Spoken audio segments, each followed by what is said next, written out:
ठीक है ना? कोई गड़बड़ तो नहीं हुआ ना? हमारे रहते बच्चे चुपचाप भी नहीं कर सकते, वो दोनों चुपचाप हैं। अच्छा ये बताओ सुनील भैया, तुम्हें मना किया था ना इनके सामने एक दूसरे को नाम से मत पुकारना। गलती हो गई ना, चल माफ कर देना। चल, सॉरी बोल रहा हूँ ना। गधा कहीं का।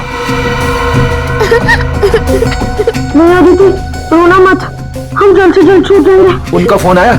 नहीं आया। काम पूरा होने तक हमें इंतजार करना पड़ेगा, फिर देखते हैं क्या करना है। एक मिनट, लगता है वो लोग आ गए। अब किसी भी वक्त ये काम हो जाएगा। बहुत अच्छे, जैसा होगा फिर मुझे बताना, ओके?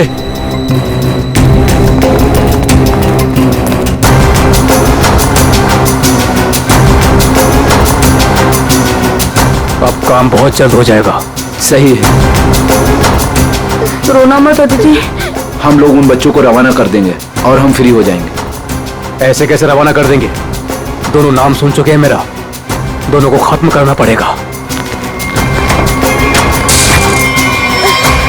तुम लौटा तो तुम खिड़की के बाहर चल जाना। हाँ।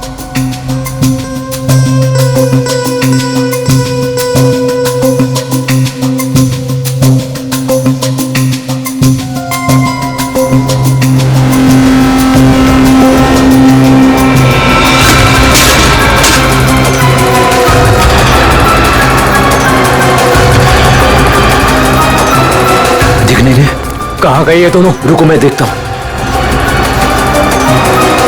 उधर हैं? दिखाई नहीं दे रहे। लगता है भाग गए। चलो।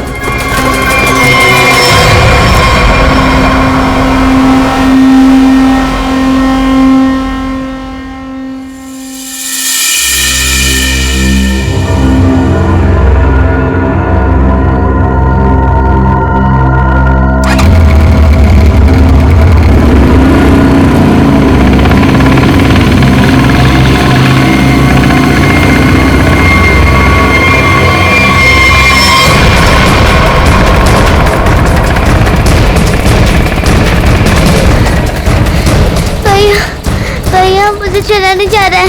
भाग, बस थोड़ा सा और। भैया वो रहे बच्चे। अरे रुको, चल भागा।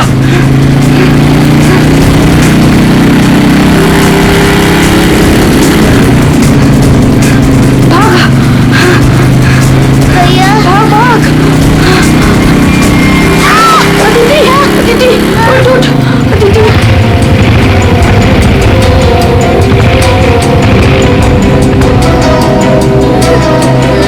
अदिति उठो। भैया नहीं, मुझको नहीं जाया जा रहा है। प्लीज अदिति।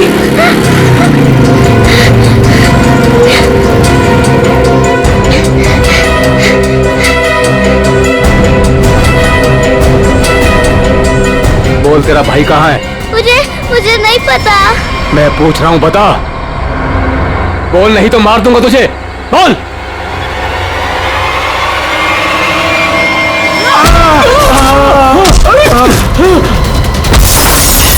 अरे डमरू, गन देख। देखता हूँ कहाँ पर है गन? अरे मिल गया। अरे क्या? अरे गधे, मैं हूँ। छोड़। गन देख, गन ढूंढता हूँ। इधर दिखाओ। ये रहा गन। हाँ, दे ला। लगता है बच्चे भाग गए। चलो ढूंढते हैं, बच के जाने नहीं चाहिए, खास करके वो बच्चा। चलो।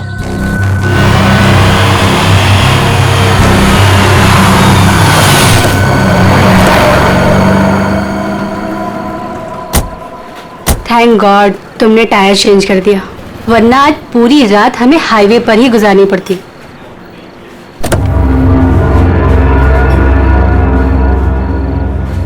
आ जाओ अदिति, आराम से, आराम से संभाल के।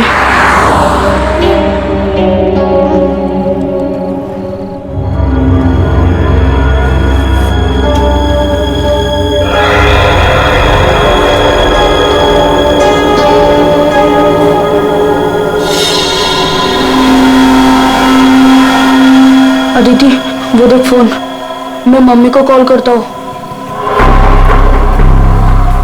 संभल के अदिति, आ जाओ।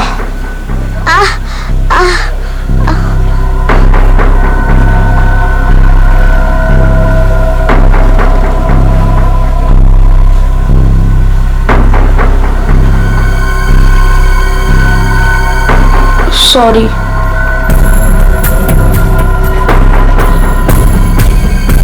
तुम बैठो इधर।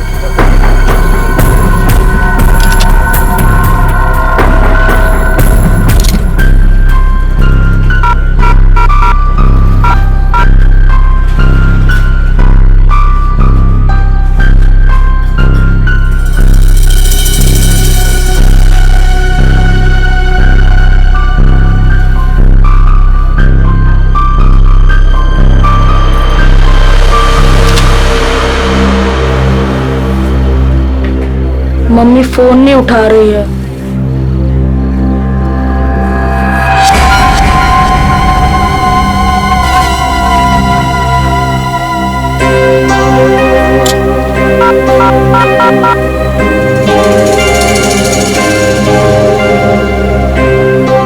Hello hello CID.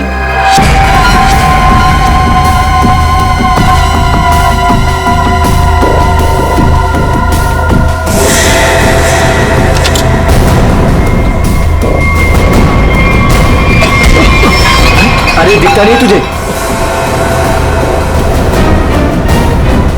ए भाई लोग, मैं कब से देख रहा हूँ तुम लोग यहाँ वहाँ देख रहे हो। क्या गड़बड़ करने जा रहे हो क्या? अरे नहीं नहीं, बस हम लोग ऐसे ही अच्छी जगह देख रहे थे बैठने के लिए। मेरे को कोई गड़बड़ नहीं चाहिए। हाँ अरे भाई साहब गुस्सा क्यों कर रहे हो? हम लोग बैठ जाते हैं आराम से ना। इधर आप जगह अपना बैठो। काम कीजिए ना। ठीक है जाइए।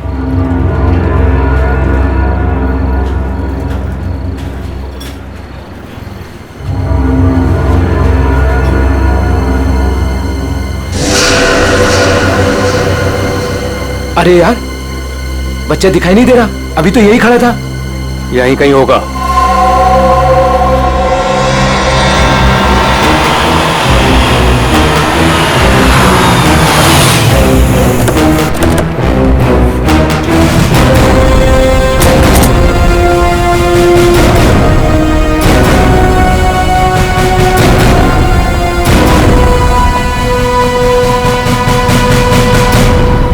नमस्ते एसीपी साहब, आज यहाँ खाना खाने आए थे?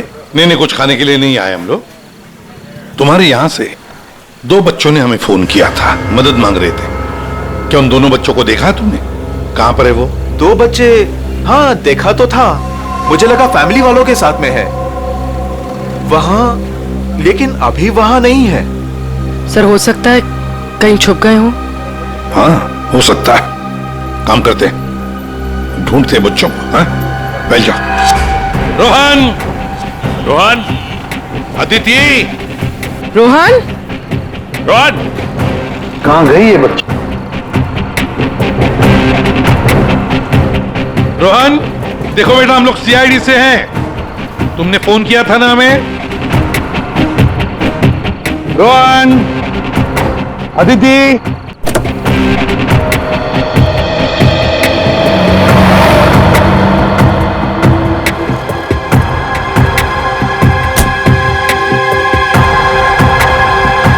संभाल के। आ जाओ आ जाओ आ जाओ आ जाओ।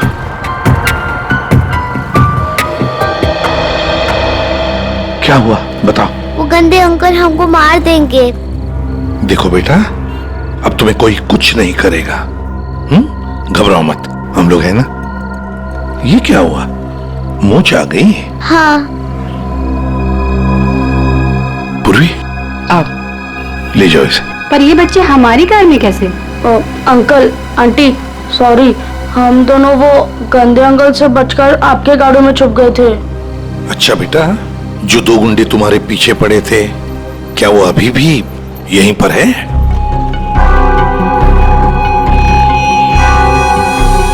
नहीं सर। चलो कोई बात नहीं। अरे बच्चों के लिए दूध लेकर आओ, बिस्किट्स भी लाओ। चलो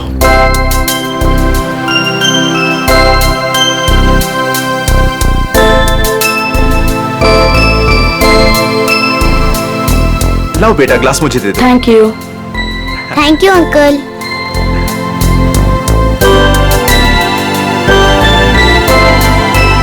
अच्छा लगा बेटा? बिस्किट खाओगी? कोई बात नहीं। अच्छा बच्चों बताओ, पहले से बताओ क्या हुआ? हाँ 3 दिन पहले हमें स्कूल में से भगा के लेके गए थे और जंगल में एक बंद घर में बांध कर रखा था। अच्छा बेटा, जंगल में जहाँ आपको बांध के रखा गया था वो घर कहाँ पे है, आपको कुछ पता है? नहीं, याद नहीं है। चलो कोई बात नहीं। अच्छा एक बात बताओ बेटा, क्या उन गंदे लोगों ने तुम्हारे घर पर फोन वोन किया था? बात की उन्होंने तुम्हारे मम्मी के साथ, पापा के साथ? पापा नहीं है, सिर्फ मम्मी है। पापा गॉड के साथ रहते हैं।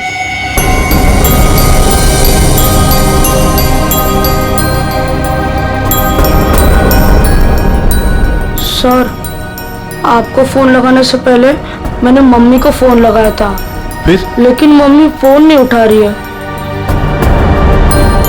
तुम्हारी मम्मी का फोन हमें दो, हम ट्राई करेंगे। 144688817। अच्छा कोई बात नहीं। सर फोन तो बज रहा है लेकिन फोन उठा नहीं रही है वो। सचिन, है ना बड़ी अजीब बात। एक माँ जिसके 2 बच्चे किडनैप हुए हैं, वो मम्मी हमें कांटेक्ट तक नहीं करती, फोन पर भी अवेलेबल नहीं। ये कैसे हो सकता है? गड़बड़ है, कुछ ना कुछ तो गड़बड़ जरूर है। काम करो, अभिजीत को फोन करो, उसे नंबर दो और उससे कहो तो ट्रैक करे जल्दी। सर। ACP uncle. हाँ बेटा। मुझसे एक गलती हुई थी। गलती? कैसी गलती बेटा? अंकल, मैंने ना वेटर अंकल के डिब्बे से 1 रुपया लिया था। क्यों? मुझे कॉल करना था। किसे फोन करना था? आपको। हमको फोन करना था? कोई बात नहीं, बहादुर हो तुम।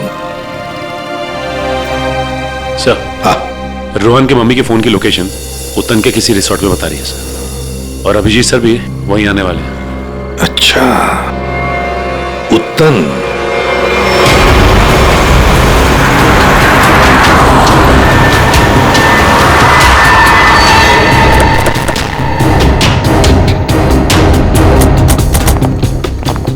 पुलिस यहाँ? सर यहाँ पे एक मर्डर हो गया, इसीलिए पुलिस वाले यहाँ पे आए। पूर्वी एक काम करो, बच्चों को गाड़ी से बाहर आने मत देना, ध्यान रखने को कांस्टेबल को। आइए। तो ये बच्चों की माँ रूपाली, उसका फोन यहीं पे लोकेट हुआ है। इंस्पेक्टर साहब का कहना है कि लाश एक औरत की है। औरत की लाश है? तो कहीं लाश आइडेंटिफाई हुई है? जी हाँ सर, उसका नाम कारा है। कारा है? जी हाँ सर। सर वो लोग जो खड़े हैं, कारा उन्हीं के ग्रुप से है। एक्चुअली उन लोगों ने ही कारा के बॉडी को पहली बार देखा था। ये बच्चे अगर बाहर जाना चाहते हैं तो आप इनके साथ जाना। जी ठीक है, और कोई भी इनसे मिलने आएगा तो आप हमें कांटेक्ट कीजिए। जी बिल्कुल बिल्कुल। और ये कारा की पार्टी कहाँ है? तो ऊपर वाले फ्लोर पर। एक काम करो अभिजीत, तुम ऊपर जाके वो आईना कर लो, मैं यहाँ पूछताछ करता हूँ। Yes sir.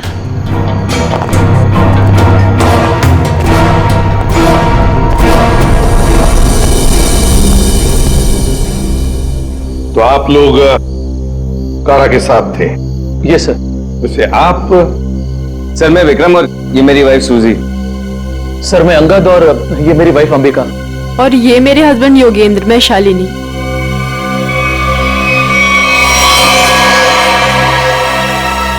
आपके हाथ पर क्या है? खून कैसा? सर वो कारा की बॉडी पलटते वक्त हाथ पे खून लग गया था। अच्छा, एक मिनट, यहाँ ना।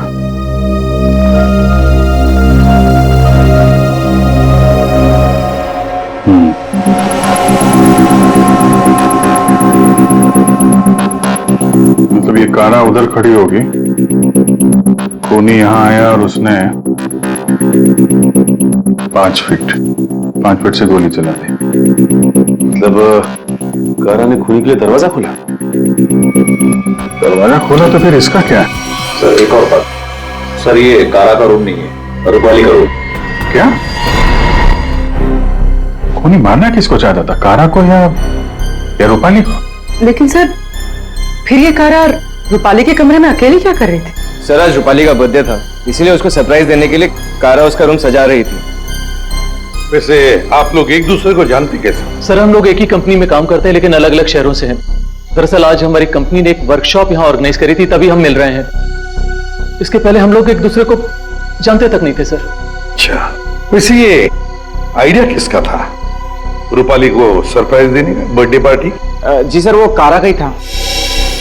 कारा रूपाली के कमरे को सजा रही थी जब खूनी यहाँ आया और उसने कारा पे गोली चला दी। ये सवाल अभी भी परेशान कर रहा है, दरवाजा ऐसे क्यों टूटा है? खूनी आया, उसने दरवाजा तोड़ा, दरवाजा बंद था, और जब ये सब हुआ तो कारा के दोस्त कहां पे थे? कारा ने कहा कि रूम डेकोरेट होने में टाइम लगेगा, इसलिए हम मार्केट चले गए। हाँ सर, हमने प्लान किया था कि हम 10 बजे तक वापस आ जाएंगे, और जब हम वापस आए तो विक्रम ने कारा को कॉल किया था ताकि वो तैयार रहे। मजा आ गया भाई, मैंने आज रियली बहुत एंजॉय किया, सही बता रहा हूँ मैं। बहुत मजा आया। मन तो करता है कि हमारे सारे फंक्शन, सारे प्रोग्राम्स डेली यहीं पर हुआ आज करें। तो रूपाली के हाथ की कॉफी पियेंगे ना, क्योंकि वो बहुत यम्मी कॉफी बनाती है। अरे भाई रूपाली के हाथ की कॉफी हम भी पियेंगे आज। हाँ हाँ सब लोग पियेंगे। अब देखते हैं कैसी कॉफी बनाती है रूपाली आज।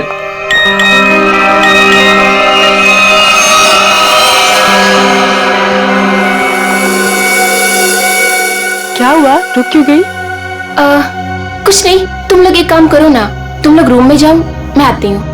और ये चाबी लो। नहीं रूपाली, लो प्लान तो फेल हो गया। इट्स ओके, हम लोग चलते हैं, वो आएगी सरप्राइज हो जाएगी। Let's go.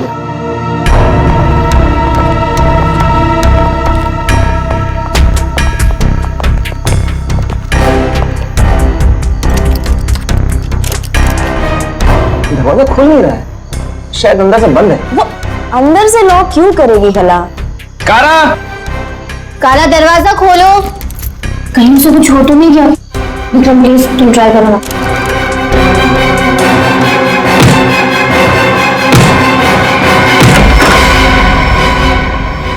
कारा, कारा,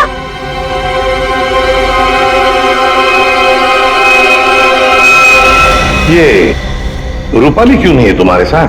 कहाँ गई वो? नहीं पता सर, लेकिन सर तब से वो वापस नहीं आई है। सर कहीं ये रूपाली इन्वॉल्व तो नहीं मर्डर में? हो सकता है।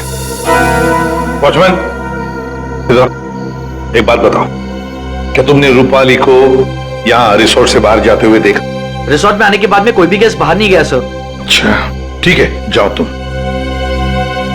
कोई भी गेस्ट रिसोर्ट से बाहर नहीं गया, इसका एक ही मतलब है कि रूपाली अभी भी इसी रिसोर्ट में है। रिसोर्ट का कोना कोना छान मारो, ढूंढो रूपाली को।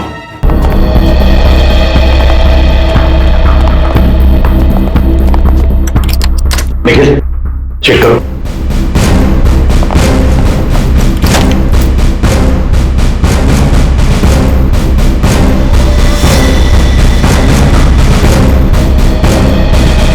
सर हमने इस रिजॉर्ट का हर कमरा और हर कॉरिडोर चेक कर लिया है, रूपाली कहीं मिल ही नहीं रही है।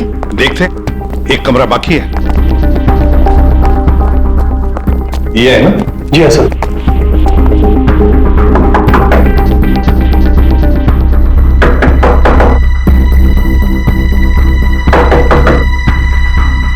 सर गैस दरवाजा नहीं खोल रहा है। शायद कहीं गए होंगे। सर ये रूम मिस्टर संदीप ने 3 दिन के लिए लिया था, काउंटर पर की नहीं है, इसका मतलब है कि वो अंदर ही होंगे। मास्टर की सिखो लो। ओके।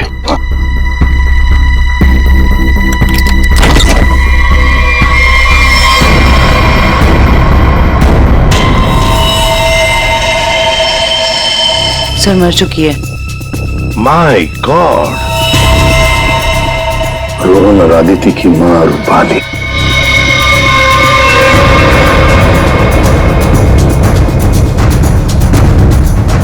जिस पोजीशन पे बॉडी पे गोलियां लगी हैं, खूनी ने यहां से गोली चलाई होगी, ऐसे। ये तो बड़ी अजीब पोजीशन है गोली चलाने की। खूनी ने यहां कमर के नीचे बंदूक रख के गोली चलाई होगी क्या?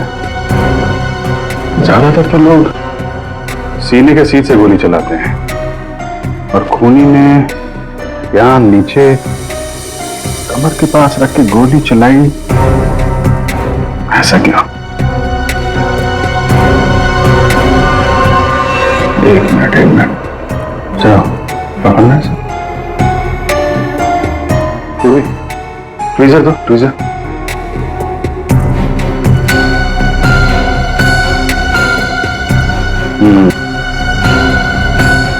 लगता है ये है वो चौथी गोली।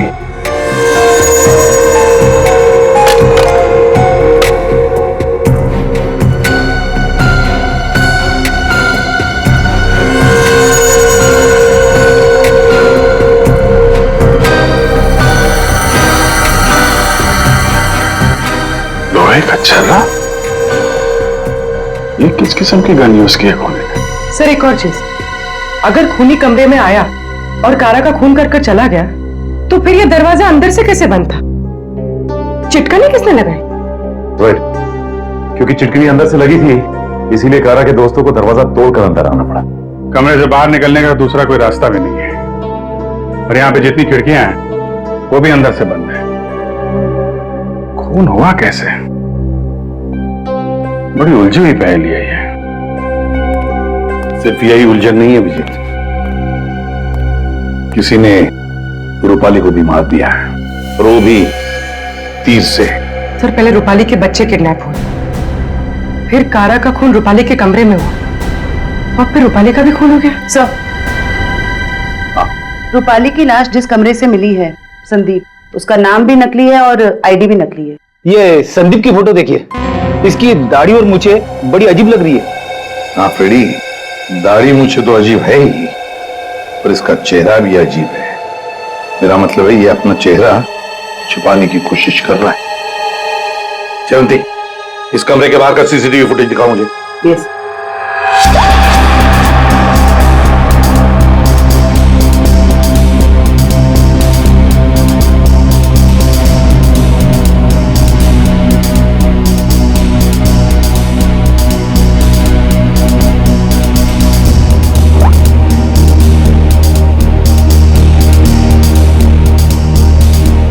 कारा के अलावा तो यहाँ कोई आया भी नहीं। ये संदीप भी नहीं। सर फिर कारा का खून किसने किया? कारा का खून किसने किया? संदीप के कमरे का फुटेज देखते हैं।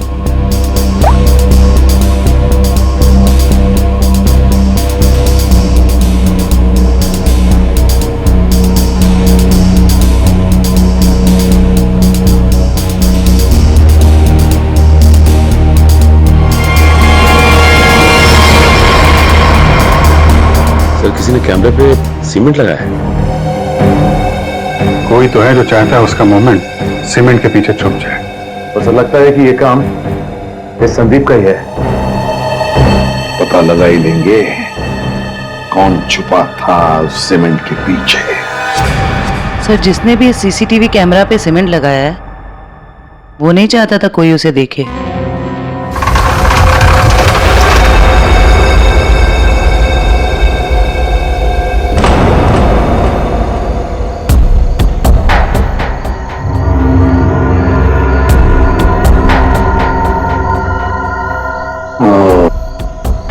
ये देखो, यहाँ पर ना कोई सीढ़ी है ना कुछ, सिर्फ ये पाइप। इसका मतलब है ये खूनी इस पाइप से ऊपर चढ़कर आया, खिड़की खोली और सीसीटीवी कैमरा के पीछे से सीमेंट लगा दिया। यही एक रास्ता है। निखिल सर, पाइप से नीचे उतरोगे? Yes sir. गुड, चलो उतर जाओ। देखो जरूर कोई ना कोई सुराग मिलेगा नीचे। आराम से, आराम से।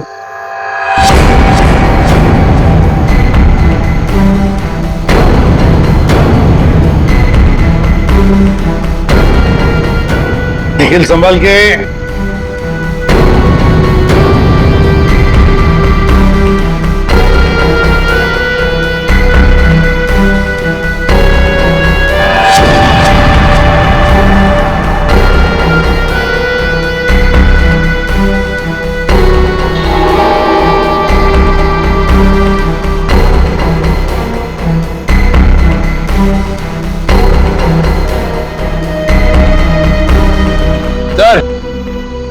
कुछ मिला है।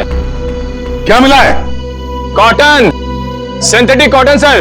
सिंथेटिक रुई? सर ये क्या हो रहा है यहाँ पे? ये होटल है या सर्कस? वो तो पता लगा ही लेंगे फ्रेडी। इस होटल में दो खून हुए हैं। खूनी पाइप से चढ़कर खिड़की से अंदर आता है, सीसीटीवी कैमरा पर सीमेंट लगाता है और 2 खून करके भाग जाता है। कौन हो सकता है ये खूनी? कौन? इस होटल का ब्लूप्रिंट मंगवाओ। सर ये दोनों खून तो पहले बन गए। पहले कारा का खून हुआ, उसके कमरे में चारों तरफ से कमरा बंद था। यही नहीं पता चल रहा है खूनी अंदर आया कैसे। और अब ये रूपाली के तीर की पहेली।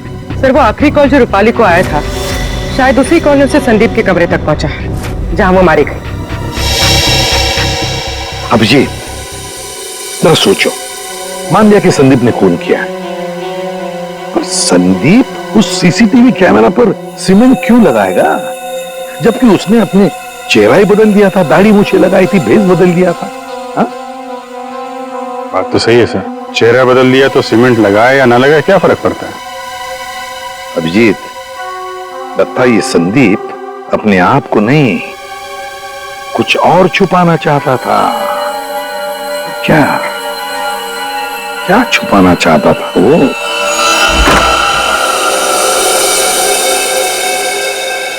कुछ तो है जो हमारी नजरों से छूट गया इस कमरे में। एक एक इंच जान मारो कमरे का।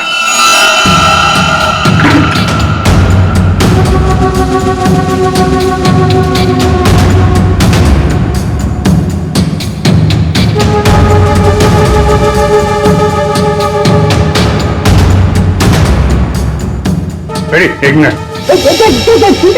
हिलना मत, हिलना मत, हिलना मत।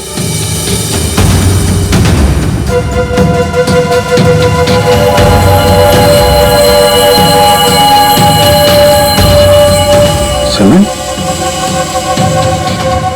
इस कमरे में कहीं तो सीमेंट का इस्तेमाल हुआ है।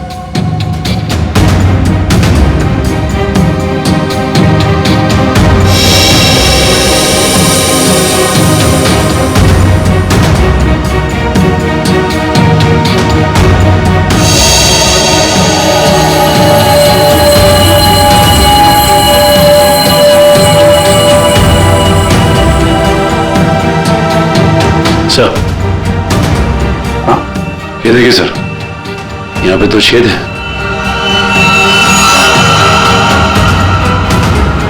कीड़ों से बने लगते हैं। सर यहाँ पर भी 2 होल। अरे सर यहाँ पे भी 2 छेद है।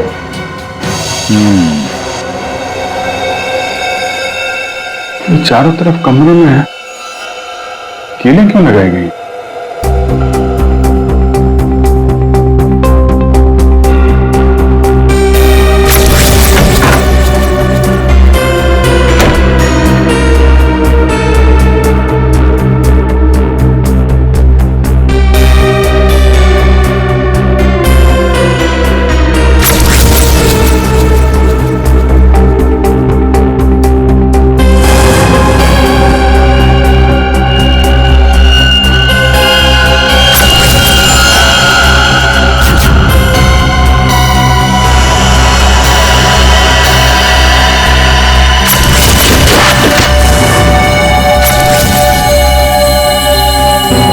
ऐसे चलाया गया था वो तीर।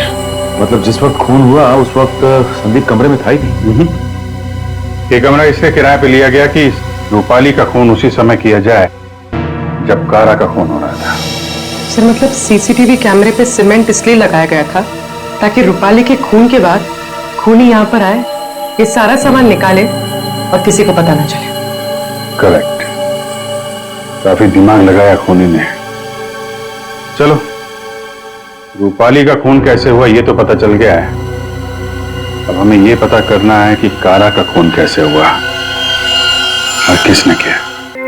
जानते बॉस, कारा की मौत ये जो छर्रे हैं ना, इन छर्रों की वजह से हुई। या सालों के ये छर्रे हमें भी पता है। ऐसा ही छर्रा अभिजीत को मिला उस कमरे में, समझे? कोई नई बात बता, नई बात। नई बात। तारिका, इन लोगों को नई बात बता। ये देखिए सर,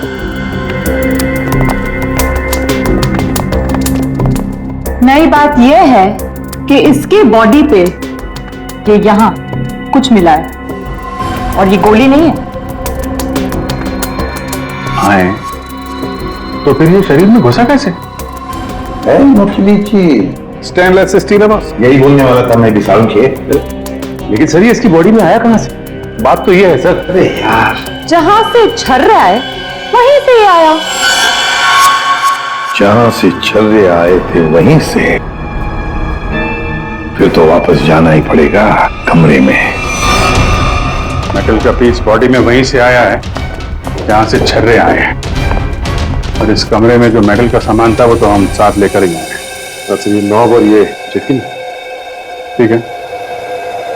इन सब चीजों को दोबारा से दरवाजे पे लगाते हैं।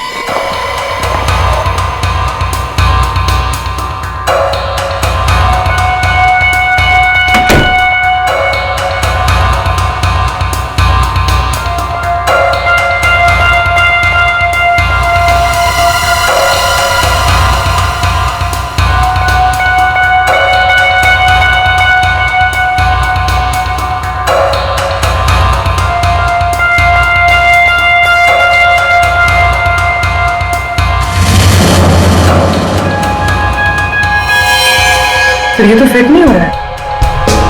तो दूसरा देना।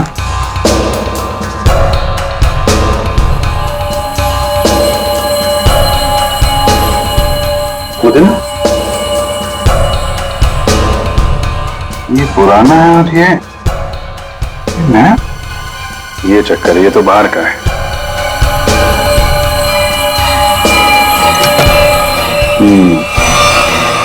ये इसलिए नहीं बैठ रहा है क्योंकि ये नॉब बदल दिया गया है। बदल दिया? लेकिन सर कोई ऐसा करेगा क्यों? जो ओरिजिनल नॉब था ना, वो है इस पजल का मिसिंग पीस। तो सिर्फ नॉब नहीं था, वो गन थी, गन। मतलब सर इस नॉब का इस्तेमाल गन के तरीके से किया गया? करेक्ट। कारा को यहां पेट पे गोली लगी थी। पूर्वी, एक मिनट। अगर वो नॉब वाली गन यहाँ पे लगाई जाए तो उसकी हाइट के हिसाब से कारा के पेट में जो छर्रे और मेटल के पीस गया था वो इसी गन से गया था। सर ये काम तो वही कर सकता है जो इस कमरे में आता जाता हो या फिर यहाँ रहता हो। है तो ये रूपाली का कमरा, और रूपाली के बच्चे किडनैप हुए थे तो कहीं खूनी ने उसे जबरदस्ती ये काम करवा लिया और फिर रूपाली का मुंह बंद कर दिया उसका खून करके। सर लेकिन ये नॉब से बनाई हुई गन ये तो हमें कहीं मिली नहीं। तो खूनी के पास है। कारा का खून होने के बाद खूनी यहाँ वापस आया, वो नॉब वाली गन लेके चला गया और यहाँ पे ये नया नॉब फिट कर गया। इस ग्रुप में से रूपाली का खून हुआ और कारा का। कुछ तो ठीक नहीं है इस ग्रुप के अंदर। है तो ये किसी ग्रुप वाले का ही काम जो आसानी से पाइप के सहारे ऊपर नीचे आ जा सकता हो। जरा सबकी कुंडली निकालो।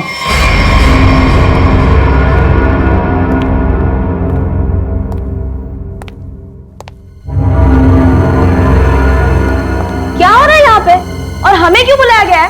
अरे मुझे क्या पता यार। क्या? मुझे भी नहीं पता। ज्योति तुम्हें भी यहाँ बुलाया गया, तुमने बताया क्यों नहीं? अरे मुझे भी नहीं पता था यार। अरे तुम लोगों को भी यहाँ बुलाया गया है? हाँ। और अंगद नहीं आया? आखिर हो क्या रहा है यहाँ पर? हम लोगों को बुलाया क्यों गया यहाँ पर? अरे अब हम लोगों को क्या यार? योगेंद्र, मुझे पसीना क्यों आ रहा है? अरे पसीना कहाँ है यार? पसीना तो ऐसे ही वो पसीना की क्या? तुझे कुछ ना कुछ मालूम जरूर है।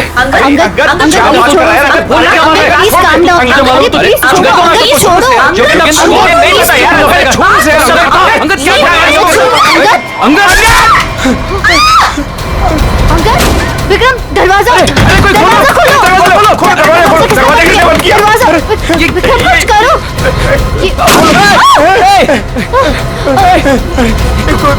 गोली कौन चला रहा है? ये गोली कहां से आ रही है? गोली ये गोली कौन चला रहा है?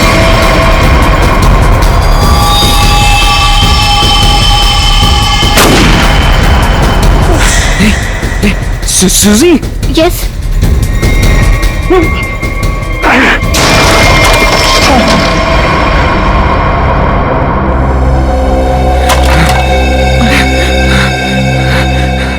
वो इस गन को कंट्रोल कर रहा था। और तुम लोग मेरा मेरा मेरा नाम ले रहे थे, हैं? देखा? विक्रम!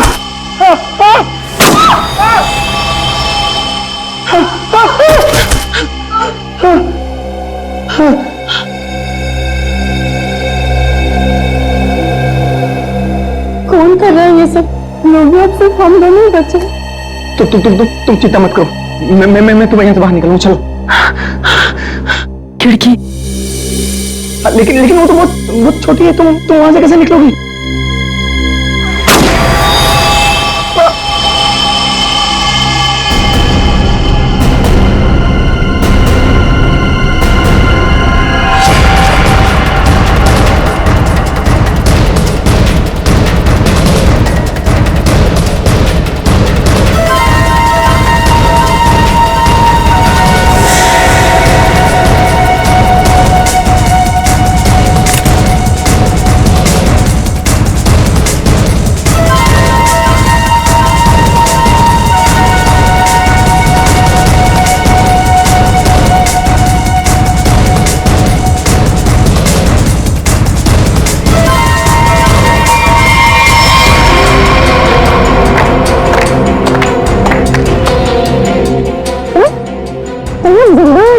हाँ जिंदा है ये लोग भी।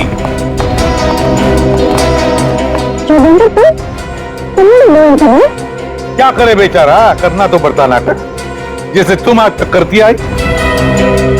पूर्वी, शालिनी के नाटक का पर्दा तो ऊपर उठाओ।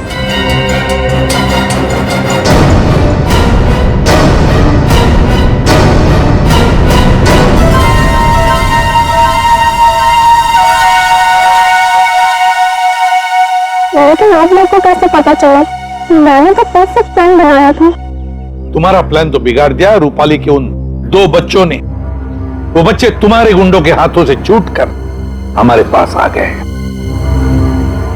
हमने सारी बातों को मिला के देखा तो पता चला कि कारा और रूपाली की मौत में आप में से ही किसी का हाथ है। सबका बैकग्राउंड चेक किया गया तो एक बात सामने आ गई कि आप बहुत बड़ी जिम्नास्ट हैं।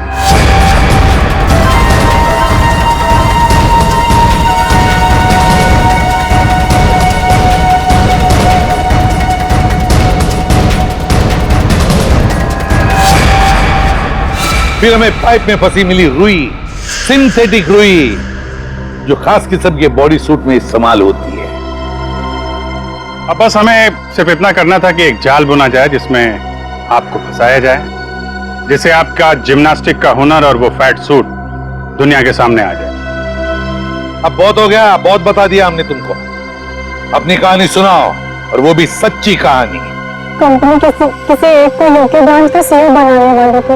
इसके साथ मिलती बड़ी गाड़ी, घर और पैसा। मुझे बचपन से विदेश जाने का शौक था और वो जाने का पूरा हकदार भी था। पर रास्ते में आ रही थी वो रूपाली और कारा। कारा को मारने के लिए तुमने रूपाली का इस्तेमाल किया। रूपाली को उस कमरे में बुलाया जो कमरा तुमने संदीप के नाम पर बुक करके रखा था। कारा को मारने के बाद तुमने फिर रूपाली को वहां मार दिया, तीर चलाकर, जो तुमने पहले से ही वहां फिट करके रखा था। और इन सब में तुमने अपने पति को भी जबरदस्ती शामिल किया। लेकिन युगेंद्र, सजा तो तुम्हें भी मिलेगी। रूपाली के मरने के बाद तुम फिर से उस कमरे में गई। रूपाली के मर्डर का सारा एविडेंस और उसका फोन तुमने वहां से हटा दिया, और ये सब तुमने किया हमारे रिसोर्ट पहुंचने से पहले। सब अच्छे से हो जाता अगर बच्चे ना आते और आप लोग को ना बुलाते। बच्चे तो अब हमारे पास ही रहेंगे शालिनी, उनका ख्याल हम रखेंगे। लेकिन तुम विदेश जाकर रहना चाहती थी ना, तो क्या कर, अब तो तुम्हें स्वदेश में ही रहना पड़ेगा, वो भी जेल की सलाखों के पीछे सड़ना पड़ेगा। 2 खून किए तुमने, फांसी की सजा तो होकर ही रहेगी तुम्हें।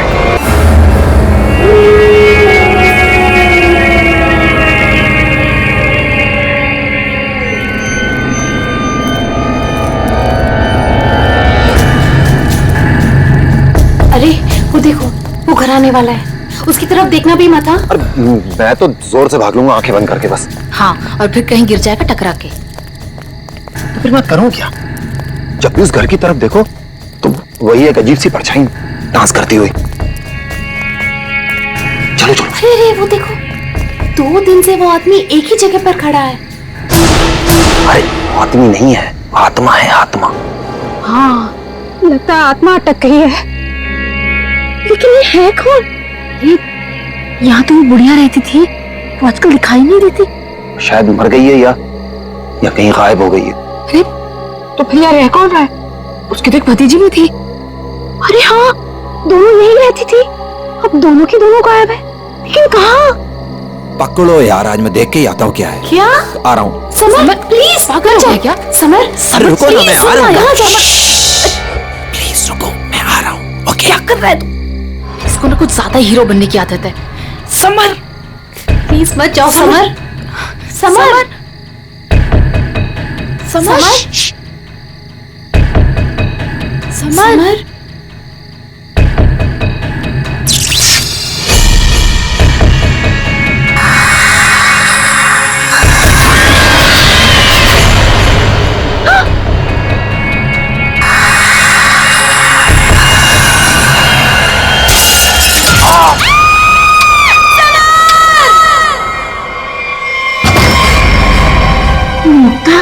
क्या हुआ बेटा?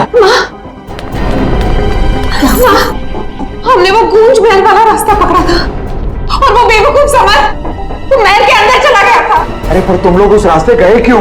बेटा सबर तो ठीक है ना? माँ, किसी ने अंदर से उस पे फूलदान फेंक कर मारा। हम लोग भागकर वहां से आ गए। मैंने गिनी और सबर को बोल दिया कि अब से हम उस रास्ते से कभी नहीं जाएंगे। अच्छा किया बेटा, गूंज महल से दूर रहना ही अच्छा है।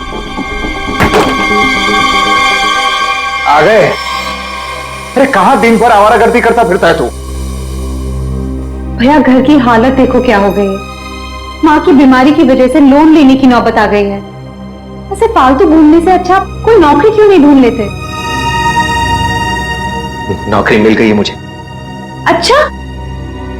कौन सी बेटा, कहाँ नौकरी मिली तुझे? भैया कहाँ मिली है नौकरी? जवाब दो। गूंज महल में।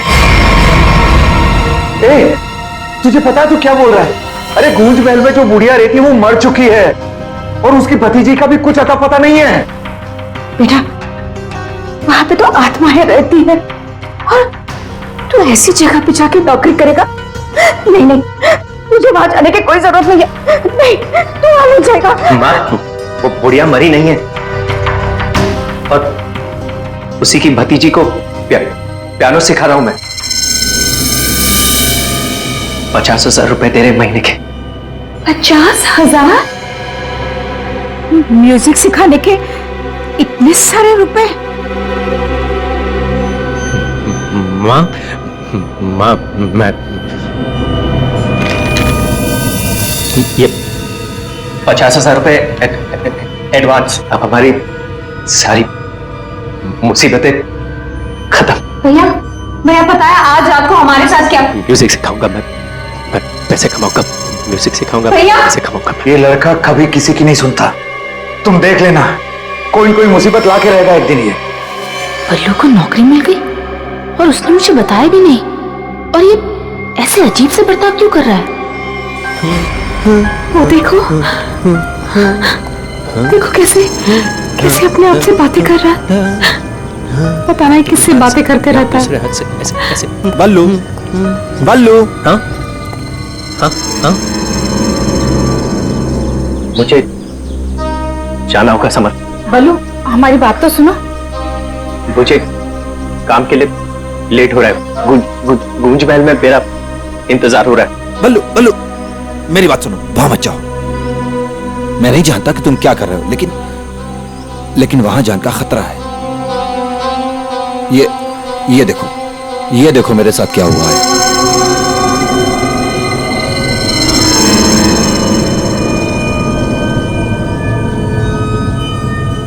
क्या हुआ?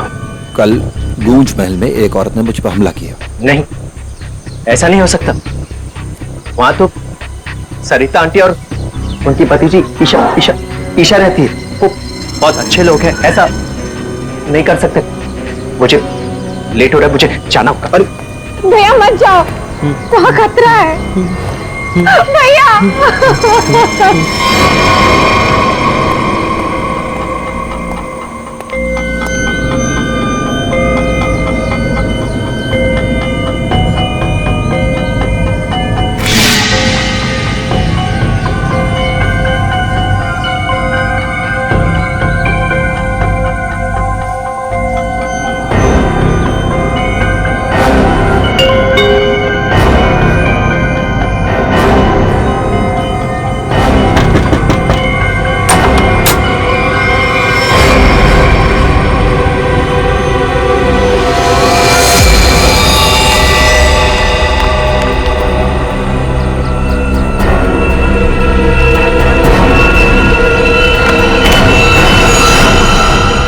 मैंने तो इस लड़के से सारी उम्मीद ही छोड़ दी है।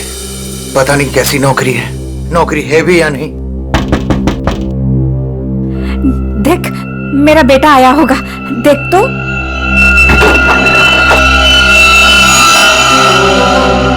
भैया भैया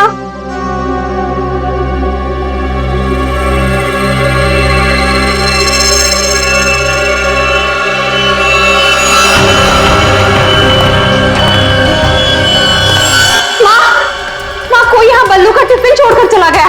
अरे बल्लू को कुछ हुआ तो नहीं ना?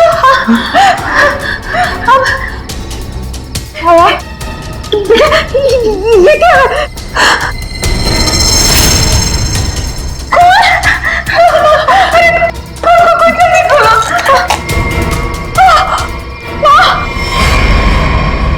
ये है वो गूंज महल जहाँ पे आपका बेटा बलविंदर यानी बल्लू कल आया था और उसके बाद से वो वापस नहीं आया।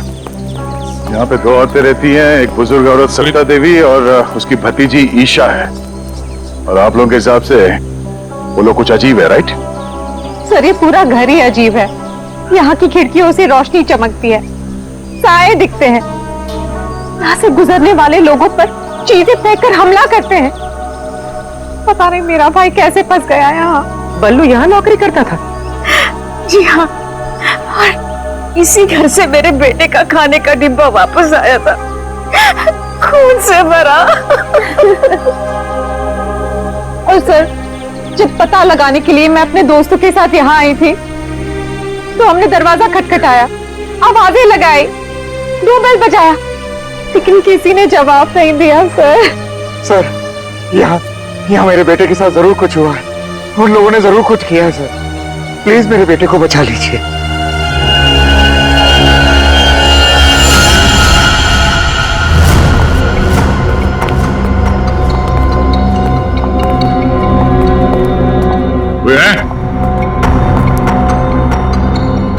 क्या तो कोई दिख नहीं रहा?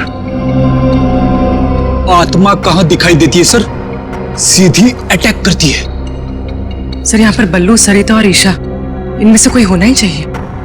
सरिता जी हैं भी या नहीं किसी को कुछ नहीं पता सर। लोग तो यहाँ तक कह रहे हैं कि सरिता जी की मौत हो चुकी है। यहाँ हुआ तो है कुछ।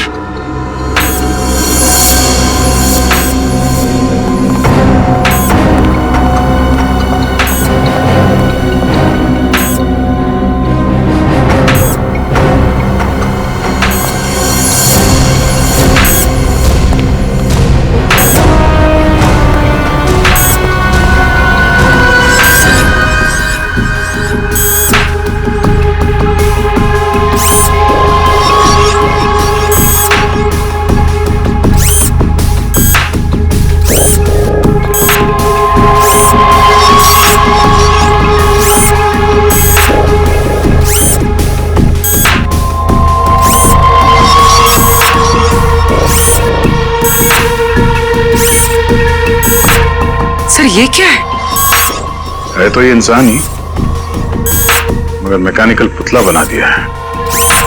खुद ताली बजा रहा है।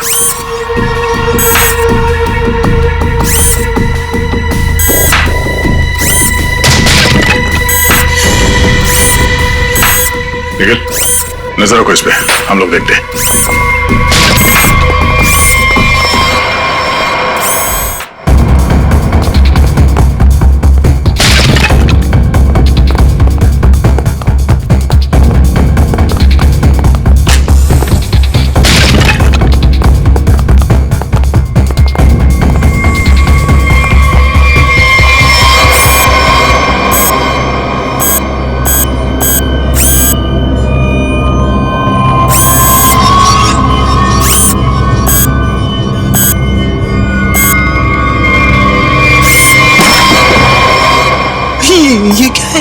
ये तो रोबोट जैसा कुछ है।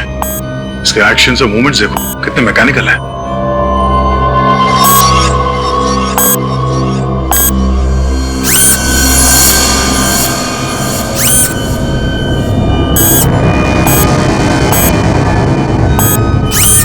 सर ये यहाँ आए कैसे और इन्हें रोकेंगे कैसे? अब इसे तो टेक्निकली रोका जा सकता है। ये क्या है? बोली नजर रखना इस पे।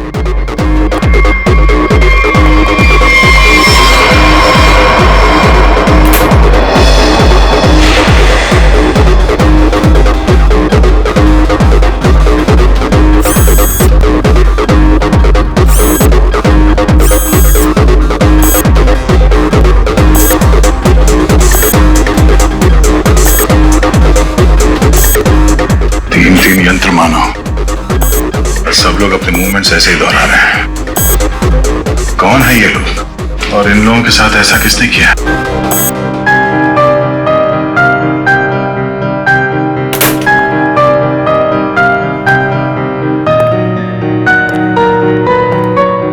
बलवंत,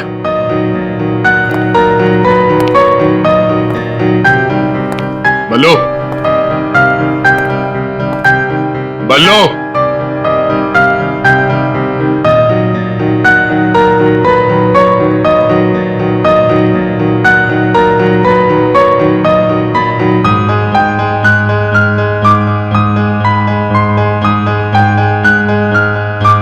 बात नहीं करनी।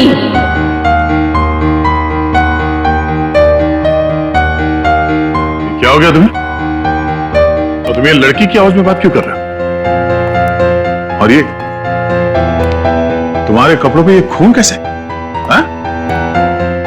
बल्लू इधर देखो, मैं तुमसे कुछ बात कर रहा हूं, मेरी तरफ देखो।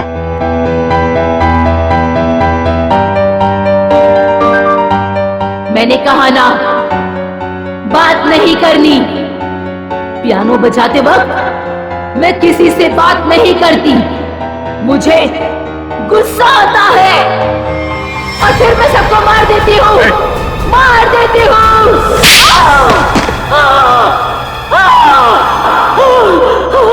बोलो, बोलो। एक्सक्यूज मी, कौन हो तुम?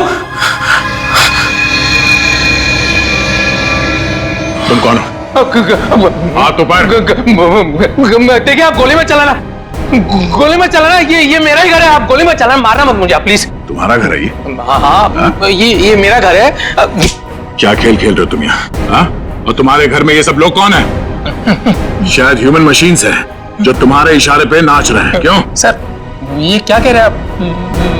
मैं नहीं जानता सर। मेरी कंसर्न क्या आपको बताता हूँ सर। ये मेरा घर है और यहाँ पर जो है ना सर, मेरी सरिता आंटी और मेरी एक कजिन है ईशा, वो रहती है सर। वो कैसी है वो देखने के लिए आया था सर मैं। That's my only concern. ये कौन है मैं नहीं जानता। आप कौन? सीआईडी। सीआईडी? मेरा नाम आकाश है। मैं सूरत में रहता हूँ सर, और यहाँ पर है ना हर 2-3 महीने में एक बार आता रहता हूँ। सर प्रॉब्लम क्या हुई मैं आपको बताता हूँ। उनका फोन है ना स्विच ऑफ आ रहा था, तो मुझे पता नहीं चल रहा था कि क्या हुआ है। और फिर अब यहाँ पर आकर देखता हूँ तो आपको यहाँ पर ये इसके शर्ट पर खून लगा है। सर मेरी आंटी और ईशा को इसने कुछ किया तो नहीं ना सर? इसने मार तो नहीं डाला ना उन्हें सर?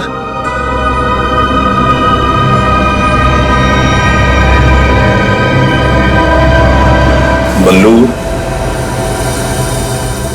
बल्लू तुम सुन रहे हो? मैं तुमसे बात कर रहा हूं।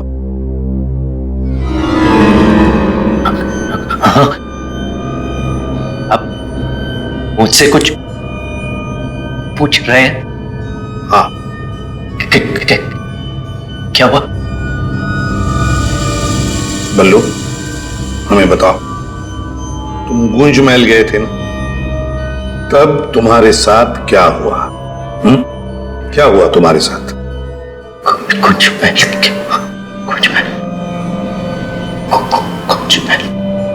तुम ईशा को म्यूजिक सिखाने गए थे ना वहां पे क्या हुआ था? सरिता और ईशा कहाँ हैं? सर मुझे समझ नहीं आ रहा है कि आप लोग इसे इतना प्यार से क्यों पूछ रहे हैं। He's a criminal। सर इसी ने मेरी आंटी और ईशा को कुछ किया है, और वहां पर आपको जो इंसानी पुतले मिले थे ना, सब इसी का किया धरा है। शक तुम्हारे ऊपर भी है। तुम्हारे घर में मौत का खेल चल रहा था और तुम्हें मालूम तक नहीं।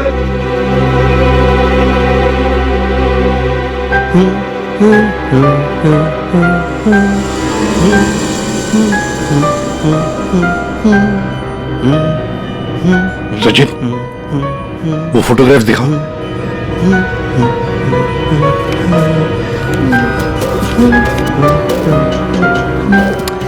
इन तस्वीरों को ध्यान से देखो, बताओ कौन है ये लोग और इनका ये हाल किसने किया? ये सब लोग जिंदा है, जिंदा है। ये लोग तुम्हें जिंदा लगे? हाँ जिंदा जिंदा। मुझे बताया गया था कि ये रिश्तेदार हैं और म्यूजिक सुन रहे। ये झूठ बोल रहा है सर, इनमें से कोई मेरा रिश्तेदार नहीं है। सर ये ड्रामा कर रहा है, सबको मार दिया और अब क्या बकवास कर रही है? तुम्हें चाय के लिए कहा था ना, चाय किधर है? हाँ? ये ईशा कुछ बोल क्यों नहीं रही? ये अकेला क्यों ताली बजा रहा है? हाँ? मम्मी को बोल देता हूं, रुकूं या भाग जाऊं? कितना बड़ा और डरावना घर है। सर आप मेरी बात सुनिए सर, ये पूरा का पूरा पागल हो चुका है। He's a psycho killer। Bablu क्या हुआ था कल जब तुम ईशा को म्यूजिक सिखाने गए थे? कुछ याद है वहां पे क्या हुआ था? हा? क्या हुआ था वहां पे? चाय चाय पिलाई थी उसने। हाँ बराबर। चाय चाय चाय। तो फिर ईशा कहां गई? बल्लू, बल्लू, किसका खून था तुम्हारे कपड़ों पर? हाँ? फिर दया पर हमला क्यों किया तुमने? कपड़े अरे मेरे कपड़े बदल गए। मेरे कपड़ों पे खून था, खून था कपड़ों पे। हाँ, खूनी के कपड़े पे खून ही होता है। एक मिनट आप जरा उधर चलो, चुप रहिए, बीच में बोलिए मत। चाय लेके आओ। ईशा को ये आदमी तो किसी भी सवाल का जवाब ठीक ठीक दे नहीं रहा।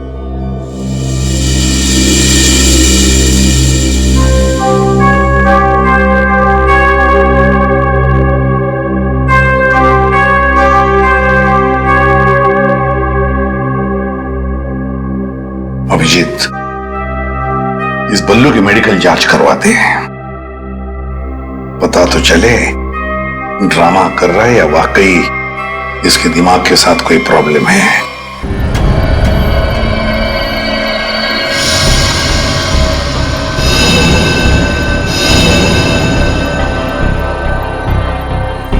बल्लू की कमीज पर एक लड़की का खून लगा हुआ।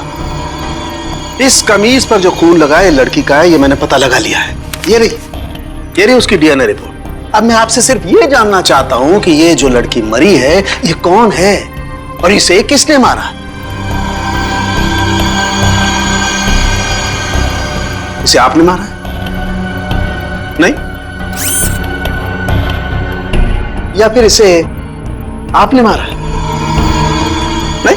या फिर इसे तुमने मारा?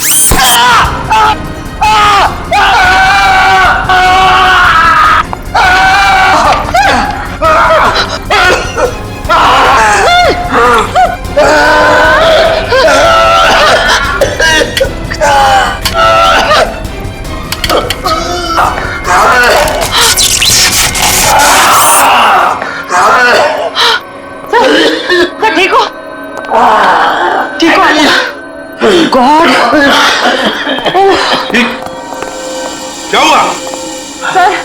सर इस पुतले के हाथों में सर की गर्दन अटक गई थी। बहुत जल्दी छुड़ गए। हाँ, छोड़ दिया, बहुत जल्दी छोड़ दिया, क्योंकि ये पुतले ना तो मशीन है, ना ये पुतले पूरी तरह से इंसान है। तो फिर ये कि ये टैक्सीडर्मी और रोबोटिक का मिला जुला रूप है। सर, ये टैक्सीडर्मी और रोबोटिक्स क्या होता है? पंकज, टैक्सीडर्मी एक कला है जिसमें जानवरों की खाल को एक खास किस्म के केमिकल में प्रिजर्व करके उनमें भूसा भर करके उनको एक आकार दिया जाता है। इन तीनों के साथ भी ऐसा ही किया गया है। इंसान की खाल को केमिकल में प्रिजर्व करके लकड़ी के पुतलों पर चढ़ाया गया है। लेकिन सर ये सब करना तो गैर कानूनी। खूनी गैर कानूनी काम ही तो करता है। यार सालुंखे, ये इंसान तो नहीं है, फिर भी ये ताली कैसे बजाते हैं, हमला कैसे करते हैं? इन तीनों के दिमाग में एक मशीन फिट कर दी गई है। इसका कंट्रोल खूनी के हाथ में, और खूनी ने उस मशीन के जरिए इनके चारों तरफ एक खास घेरा निश्चित कर दिया है। कोई भी इंसान उस घेरे के अंदर आकर के कोई मूवमेंट करता है, ये चालू हो जाते हैं, अपना काम करने लगते हैं।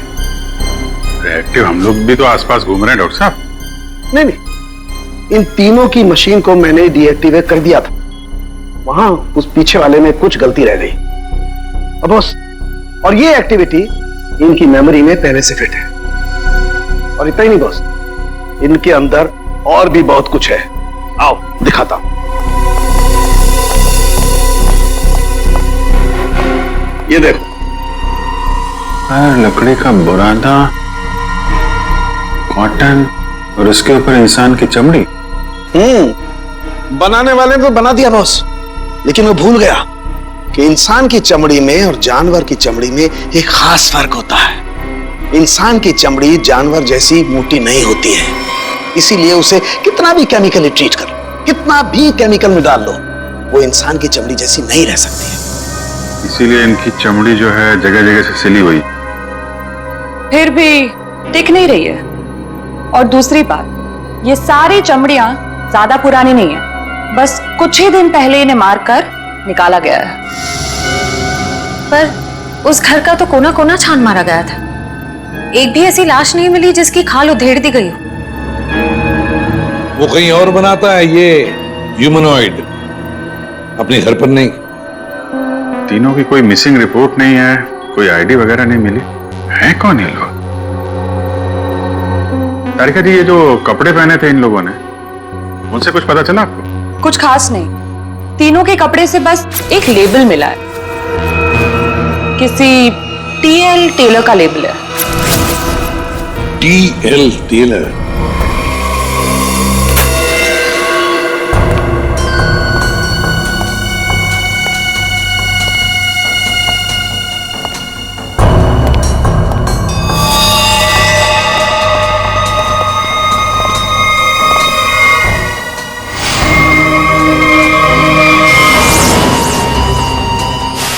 कुमारा जैसा। सर, बल्लू के कपड़े पे जो खून के छींटे थे, कहीं इस लड़की के तो नहीं? ये तो बल्लू ही बताएगा। मुंजी, असली बात यह है कि गूंज महल में से एक लाश मिली हमें, एक लड़की की लाश। ये है वो लड़की। क्या आप जानते हैं इसे? किन्नी है ये, मेरे बेटे की दोस्त। ये मर गई क्या? तो ये बल्लू उस लड़की को जानता था सर? और मोहन जी, बल्लू के कपड़ों पर गिनी का खून है। मोहन जी, आप प्लीज थोड़ा वेट करिए, हम आपको बुलाते हैं। एसीपी सर, मैंने बल्लू की सारी रिपोर्ट्स पढ़ ली हैं। डॉक्टर सालुंखे से भी बात हुई मेरी। बलवंत के खून में ऐसे ड्रग्स हैं जिससे इंसान सच और झूठ के सपने के अंतर को नहीं समझ पाता। उसे उस वक्त जो कहा जाए उसे वही सच लगता है। तो क्या डॉक्टर साहब, ये बलवंत ड्रग के इन्फ्लुएंस में किसी को मार भी सकता है? जी, ऐसा हो भी सकता है और नहीं भी। हमने बलवंत को कुछ मेडिसिन दी हैं। आधी बेहोशी की हालत में हम बलवंत के दिमाग के माध्यम से वापस गूंज महल जाएंगे। क्या तुम मुझे सुन पा रहे हो बल्लू? हाँ। गुड। अब एक काम करो, अपनी आंखें बंद करो और ठीक उसी तरह वापस गूंज महल जाओ जैसे तुम पहली बार गए थे। बोलो ईशा, क्यों बुलाया? वो मेरे पास एक नौकरी है तुम्हारे लिए, करोगे? नौकरी? हाँ, तुम म्यूजिशियन हो ना, पियानो बजाते हो, मैं जानती हूँ। मैं तुम्हें 50,000 रुपए दूंगी। 50,000? हाँ, अब तुम यहाँ बैठो, कहीं जाना मत, मैं तुम्हारे लिए चाय बना के लाती हूँ, ठीक है? यही बैठना। चाय नहीं चाहिए ईशा, सुनो। ये 50,000 की नौकरी कर लूं? कर लेता हूं, पैसे अच्छे हैं, उससे माँ का इलाज भी हो जाएगा। लेकिन ये ईशा मुझे कुछ बताने वाली थी उस दिन, कुछ बोल नहीं रही, पता नहीं क्या हुआ ऐसे। और ये घर भी थोड़ा सा अजीब लग रहा है, कहीं ईशा कोई मुसीबत में तो नहीं है?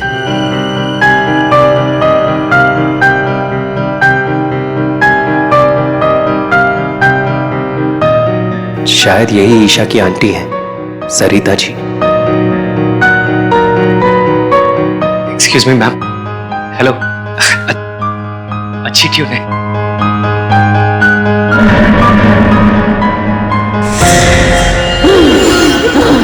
नहीं छोड़ूंगी। छोड़ो। किसी को नहीं छोड़ूंगी। छोड़ो। अरे क्या कर रहे हो? बोलो। नहीं छोड़ूंगी। संभालो उसे, मार डालेगा वो डॉक्टर को। नहीं छोड़ूंगी। संभालिए आप इसे। नहीं छोड़ूंगी। बल्लू, ये लड़की की आवाज में क्यों पड़ता है? छोड़ो मुझे। डॉक्टर साहब, नहीं छोड़ूंगी। पकड़िए आप इसे। किसी को नहीं छोड़ूंगी।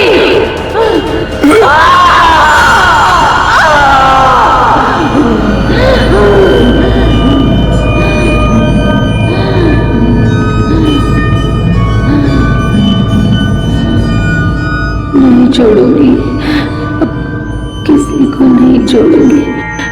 पतला बना दिया, परेशान कर दूंगी। बची हुई बॉडीज मछलियों को खिला दूंगी।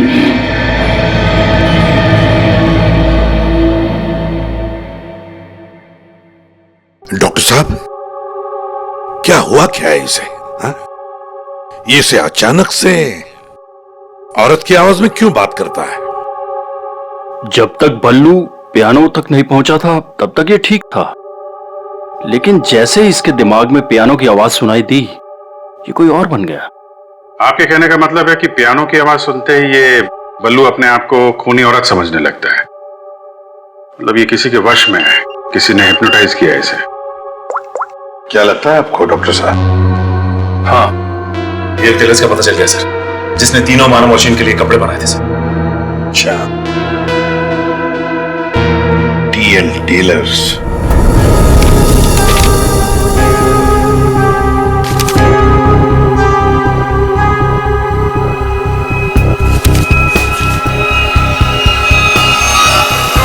साहब जी। हाँ, अभी आया। देखिए सर, ये ऑर्डर एलपी प्रोडक्शन का है।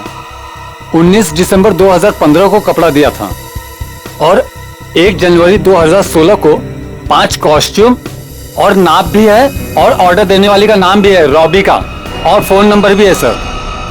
91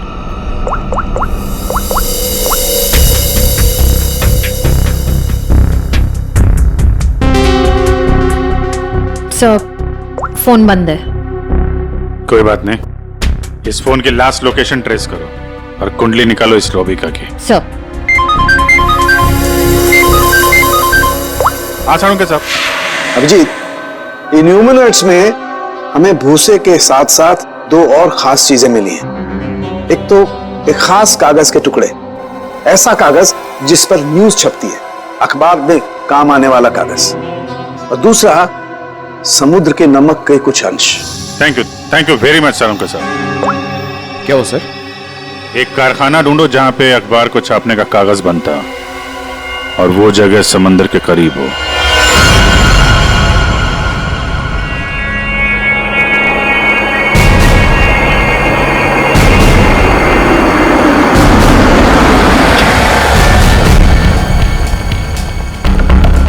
समंदर के किनारे पेपर मिल, और वो भी बंद पड़ी हुई।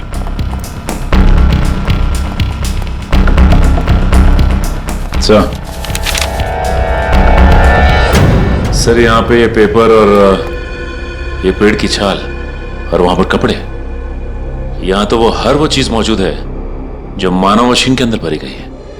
सर हो सकता है उस क्रिमिनल के काम करने की जगह यही हो जहां वो पुतले बनाता था। क्या पता वो अभी भी कहीं आसपास ही हो। मगर वो जगह कहाँ है? यहाँ तो सिर्फ पुतले में भरने का सामान है ना। वो टैक्सी डमी की जगह और वो रोबोट बनाने की जगह वो कहाँ है? पुतलों में भरने का सामान यहाँ है तो वो जगह भी यहीं कहीं होगी। ढूंढो।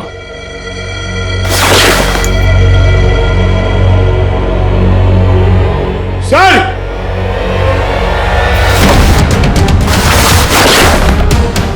सर! माय गॉड,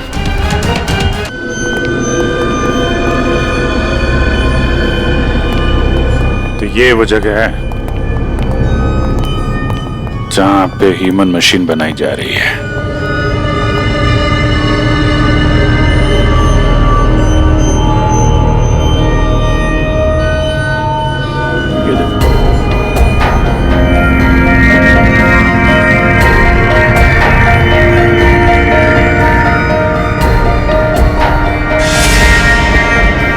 पूरा मैकेनिज्म है यहाँ पे।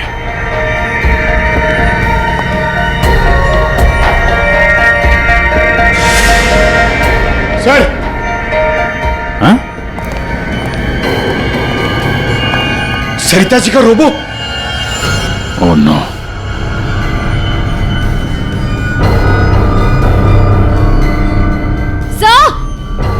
सर जल्दी आइए।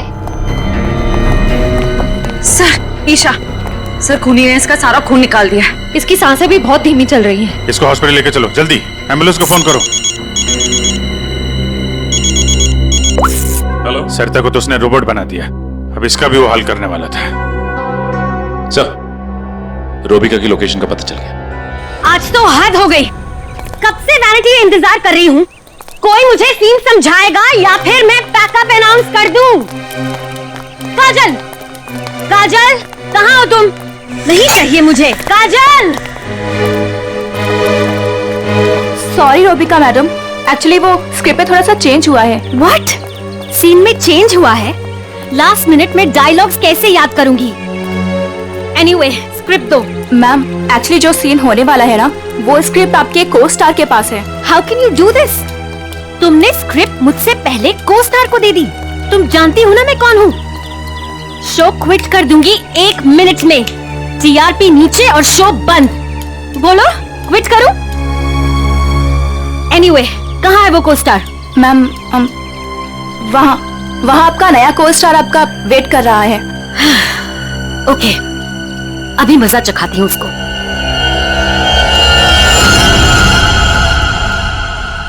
हेलो, कोई है? यहाँ तो कोई नजर नहीं आ रहा।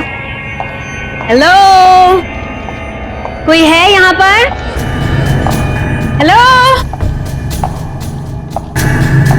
हेलो, कोई है? पता नहीं ये काजल भी ना यहाँ क्यों भेज दिया मुझे।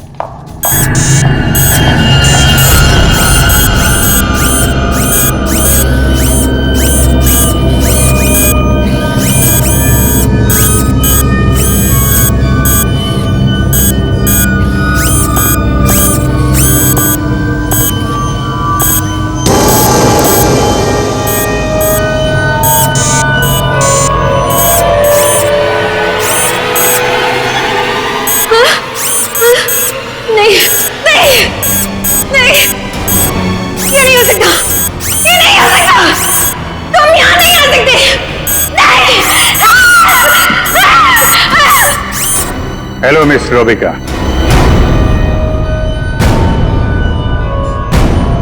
कौन हो तुम सब? और ये सब नाटक क्या है? हमें छोड़िए, आप ये बताइए कि आपने ऐसा क्यों कहा कि ये यहां नहीं आ सकते? आप जानती हैं ना? वो मैं डर गई थी, इसीलिए मेरे मुंह से कुछ भी निकल गया। सच बोलिए, सीआईडी से हम लोग। सीआईडी? जी हाँ। इन मशीनी मानों के पीछे क्या कहानी है? कौन है वो 3 लोग जिन्हें तुमने इस हालत में पहुंचा दिया? ईशा और सरिता के साथ क्यों किया तुमने ऐसा? मैं सामने जरूर हूं, लेकिन इसके पीछे दिमाग किसी और का है। किसका है? लेकिन सर, आपने हम सबको यहाँ क्यों बुलाया है? सर, मेरी समझ में ये नहीं आ रहा है कि आप लोग किस किस को पकड़ेंगे। कभी बल्लू पर शक, कभी हम लोगों से पूछताछ। आखिर आप लोग चाहते क्या है ना? कुछ तो बताइए सर, ये सब किसने किया है? सारे सवालों का जवाब मिल जाएगा, लेकिन यहां आप लोगों को बुलाया है एक कहानी सुनाने के लिए। कहानी? जी हां, कहानी। कहानी एक इंसान की, जिसका दिमाग बड़ा शातिर था। उसके दिमाग में एक प्लान पल रहा था, लोगों को मारना, फिर रोबोटिक्स और टैक्सीडर्मी के जरिए उन्हें वापस जिंदा करना। और ऐसे में वो मिला एक खूबसूरत लड़की से, जिसकी एक बेरहम आंटी थी जो उसे बहुत तंग कर रही थी। उस लड़के के दिमाग में एक आइडिया है। उसने उन दोनों को एक बहुत बड़े कोठी में शिफ्ट करवा दिया।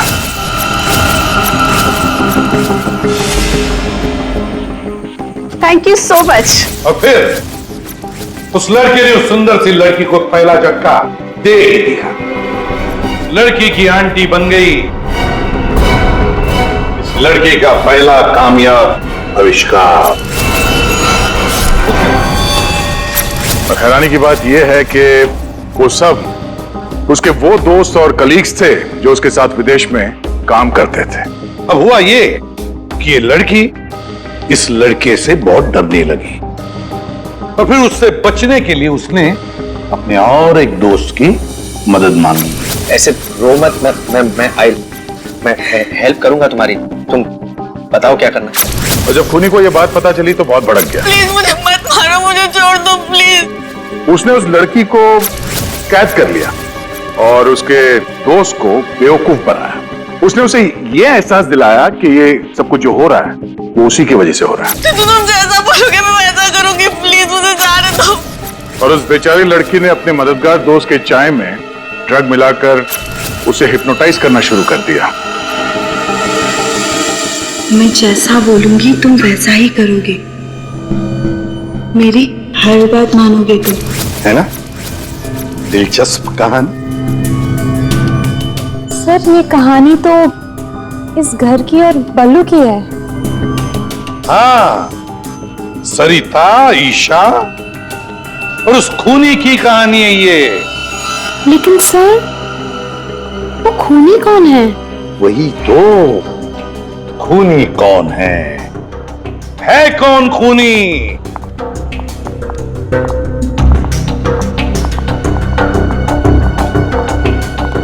कहां फंसा दिया तुमने मुझे?